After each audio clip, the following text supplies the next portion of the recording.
Hi చిన్నోడు చిన్నమ్మ. ఓ మంచి మాట. ఎవరైనా మారాలి అనుకుని మనకనిపించినప్పుడు ముందు మనం మారితే వాళ్ళు మారతారు.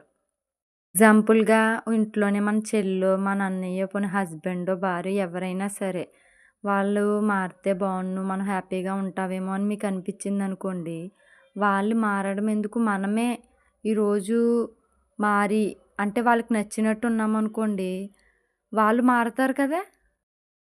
ఒకరి కోసం మనం మారడం ఏంటి అని ఇగోకి వెళ్ళామనుకోండి, మారడం అంటే మనల్ని మనం కించపరుచుకోవడం కాదు. మనకు నచ్చినట్టు ఉంటూనే వాళ్ళని బాధ పెట్టకుండా ఉంటే చాలు. ముఖ్యంగా మనం చేయాల్సింది ఏంటో చెప్పనండి? మౌనం. మౌనం అనేది వజ్రాయుధం లాంటిది.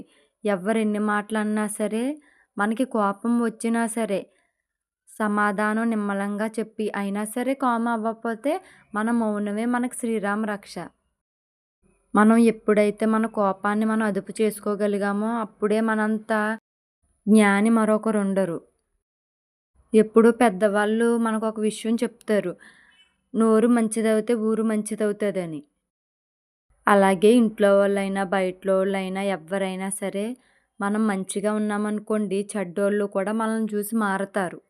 మారకపోతే వాళ్ళ పాపాన వాళ్ళే పోతారు. అంతే తప్ప మనం మన కోపాన్ని పెంచుకున్నామనుకోండి మన కోపం మనల్నే దహించేస్తది.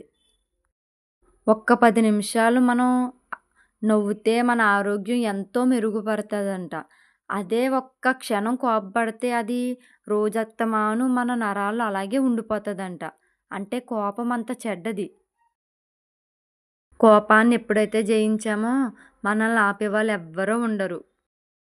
అమ్మా, నాన్నలు కోప్పడతారు. మనం వాళ్ళని ఏమైనా అంటామా? అమ్మా, నాన్నే కదా అనుకుంటాం. అలాగే బయటోళ్ళు కోప్పడినప్పుడు వాళ్ళని కూడా అమ్మా, నాన్నల దృష్టితో తీసుకుని మనం కోప్పడలేదనుకోండి మనకి మంచిదే కదా! ఈడేంట్రా ఎన్ని మాటలన్నా కోప్పడట్లేదు, ఈడికి చీము నెత్తురు లేదా అని ఇలాగా మనకు కోపం వచ్చేలాగా మాట్లాడతారు. వాళ్ళ పాపాన ఆళ్ళే పోతారు.